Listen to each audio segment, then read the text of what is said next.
ظاہر کیا ہے. اسی طریقے سے قرآن مجید کی سچی تعلق کو نکالا جائے. میں اس وسیع ملعون سے کہوں گا تم قرآن کے مفاہیم کو کیا سمجھو گے, تم قرآن کے مطالب کو کیا سمجھو گے, تم قرآن کے مفہوم کو کیا سمجھو گے, تم قرآن کے ترجمے کو کیا سمجھو گے. یاد رکھنا قرآن میں جو جہاد کا ذکر ہوا ہے صرف تم اس سے مراد یہ نہ لو کہ کسی کو قتل کرنا, جنگ کرنے کے مقصد میں ہے. آپ جب تفاسیر معصومین کو پڑھیں گے, بڑے بڑے علماء کی تفاسیر کو پڑھیں گے تو آپ کو اندازہ ہوگا جہاد کے معنی جنگ میں نہیں ہے. جہاد کے معنی اپنی سیفٹی کرنا ہے. جہاد کا مطلب دفاع کرنا ہے. جہاد کا مطلب اپنے لیے پڑھائی میں کوشش کرنا, یہ بھی ایک جہاد ہے. اپنے بال بچوں کے لیے کمانے کے لیے باہر جانا, دین اسکوپ میں کھڑے رہنا بھی ایک جہاد ہے.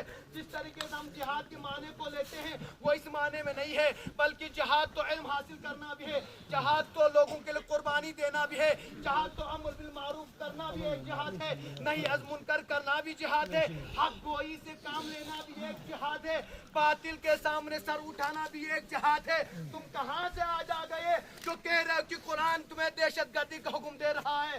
ہم شدید الفاظ میں بالخصوص ہماری کمیونٹی کی طرف سے اور دراز کی باشعور تمام فرق و مذاہب کی طرف سے اس ملعون کی شدید مذمت کرتے ہیں اور حکومت وقت سے مودی سرکار سے مطالبہ کرتے ہیں. آج مسلمان ایک ہفتے سے باہر روڈ پر آیا ہوا ہے, ان کی کوئی فریاد سننے والا نہیں ہے. لہذا ہم مسلمانوں کا ایک ہی نعرہ ہے کہ وسیم ملعون کو پھانسی دی جائے.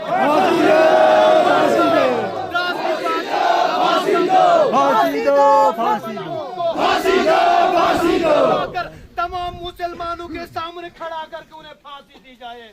السلام علیکم ورحمۃ اللہ وبرکاتہ.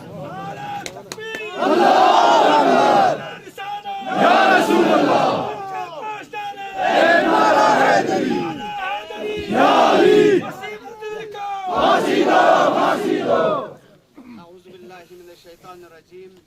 بسم اللہ الرحمن الرحیم. الحمد للہ رب العالمین والصلاة والسلام على نبینا حبیب قلوبنا طبیب نفوسنا افضل الاولین واشرف الآخرین. اما بعد فقد قال تبارک و تعالی فی کتاب الکریم والفرقان المجید لا یمسہ الا المطہرون. علاقۂ کے پرخلوص عوام, آج ہم ہندوستان کو یہ پیغام دینے کے لیے یہاں جمع ہو گیا ہے کہ ہندوستان کی حکومت سے ہم یہ کہنا چاہتے ہیں کہ جو بھی ہمارے اسلام میں قرآن کے اوپر انگلی اٹھایا جائے یا رسول کے اوپر انگلی اٹھایا جائے اس سے کبھی اسلام برداشت نہیں کر سکتا. ہر فرد مسلمان اگر ہے تو اس کا یہی ڈیمانڈ ہوتا ہے کہ اس گندے شخص کو جس کو کتے کہنے کے قابل بھی نہیں ہے اس کو پھانسی دیا جائے. باقی رہی قرآن کی بات, خداوند عالم خود اس قرآن کریم میں یوں بیان کرتا ہے کہ اس قرآن کو میں نے نازل کیا ہے اس سرزمین پر اس پیغمبر اسلام محمد مصطفیٰ صلی اللہ علیہ وسلم پر, اور اس قرآن کی میں خود ذمہ داری ہوں روزہ قیامت تک. اس کا ایک نقطہ بھی آگے پیچھے نہیں کر سکتا ہے. اگر دشمنان اسلام یہ چاہتے ہیں کہ وہ بیچ میں آ کر آدمیوں کو لے کر تفرقہ ڈالنے کی کوشش کر رہا ہے, وہ تو ہمیشہ ناکام رہیں گے. ہمارے حکومت سے یہی اپیل ہے کہ اس انسان گندے انسان کو جو سور کہنے کے بھی قابل نہیں ہے, جو کتا کہنے کے بھی قابل نہیں ہے, پھانسی دیا جائے. ہم یہاں علاقۂ دراز سے آج اسی لیے جمع ہوا گیا ہے. باقی رہی بات اس قرآن کی, یہاں قرآن میں ارشاد فرماتا ہے لا یمسہ الا المطہرون. اس کی ایک زبر کی بات نہیں, زیر کی بات نہیں, نون کی بات نہیں, یہ وہ عظیم کتاب ہے, اس کو مسلمان بنا طہارت کے چھو نہیں سکتا. یہ وہ کتاب ہے. آپ کبھی نہ سوچے گا کہ اس کتاب میں یعنی ایک نقطے کو ہٹائیں گے, یہ کبھی ہو نہیں سکتا. تو ہماری گزارش ہے الحمدللہ رب العالمین.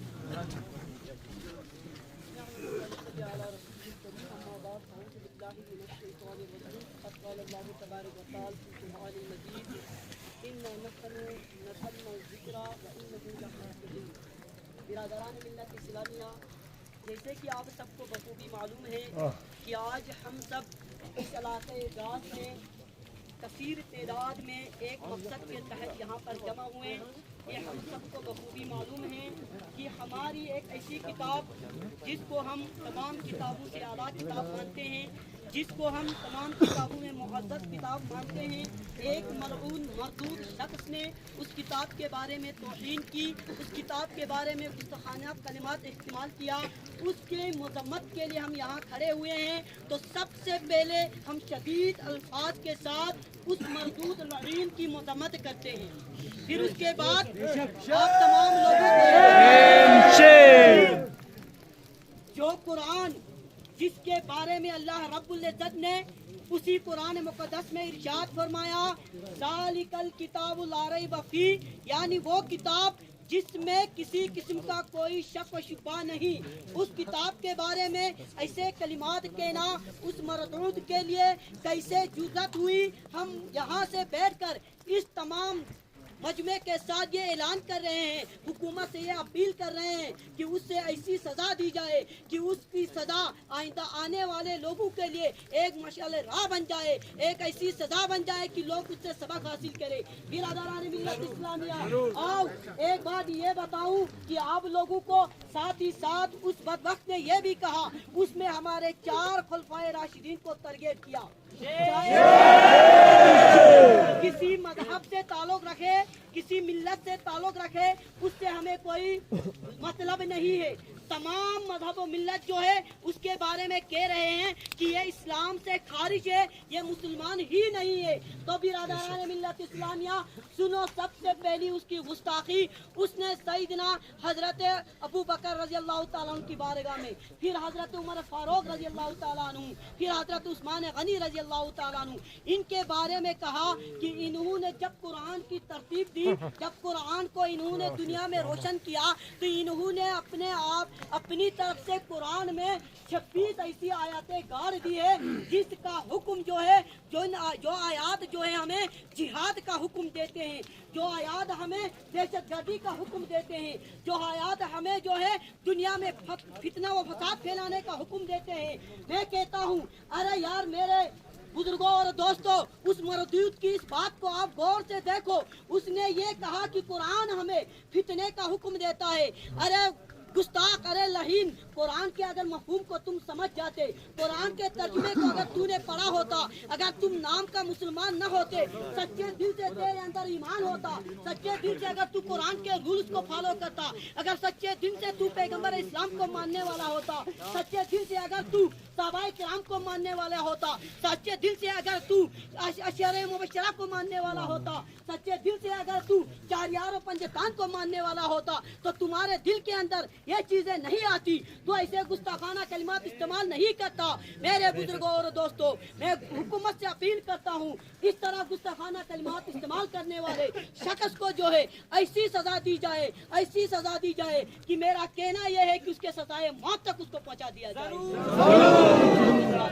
ایک بات سنا، اس نے کہا کہ صحابہ کرام جو ہمارے خلفائے راشدین ہیں، حضرت ابو بکر، حضرت عمر، حضرت عثمان غنی رضی اللہ، ان کے بارے میں یہ مردود جانے گا کیا؟ ان کے بارے میں میرے آقا کریم صلی اللہ علیہ وسلم نے فرمایا، حدیث میں اللہ کے پیارے حبیب فرماتے ہیں کہ میرے بعد میرے صحابہ کرام یعنی میرے خلفاء کی اتباع کرو، اگر سیدھا راستہ چاہتے ہو تو میرے خلفاء کی سنت کو اپناؤ، تمہیں سیدھا راستہ مل جائے گا۔ ان خلفاء کے بارے میں اس نے ایسا گستاخانہ الفاظ کیا۔ تو برادران ملت اسلامیہ، زیادہ وقت نہیں لوں گا، ایسے مردود کو ہم یہاں سے کیا کہیں گے، شیم کے نعرے لگا کر اس سے مردود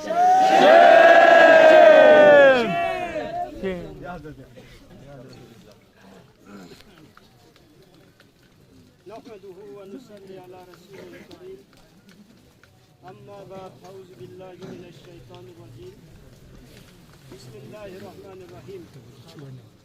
علماء کرام، جناب کے بزرگان دین، جوانوں، بزرگوں